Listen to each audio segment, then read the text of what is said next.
তো 3-4 দিন হয়ে গেছে আমি হাটে গেছিলাম। তো ওখান থেকে ড্রাগন ফল দেখেছিলাম। অ্যাকচুয়ালি আমি কিনতে গেছিলাম আমের উদ্দেশ্যে আমি হাটে যাই, ঠিক আছে, প্রতিবারই। তো ওখানে গিয়ে দেখছি এরকম ছোটো ছোটো ড্রাগন বিক্রি হচ্ছে। তো দেখে আমার খুব ভালো লাগলো, না একটু বড়ো হলে ভালো হতো সাইজ। বাট আমি জানতাম না এটা কালার কি আর কীরকম ছিল। এক পিস রেড কালার ছিল, আমি সবগুলো হয়তো হবে না, তো কীরকম খেতে সেটাও জানতাম না। বাট ড্রাগন ফল বাজারে 250 টাকা করে কিলো বিক্রি হয়, বাট ওখানে হাটে বিক্রি হচ্ছিলো 100 টাকা করে। তো আমার কাছে বেশি টাকা ছিল না আম কেনার পরে।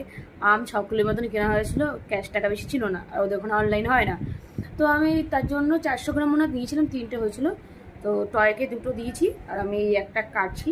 আমার তো রোজ কাটাই হয় না, ডিউটি থাকে বলে।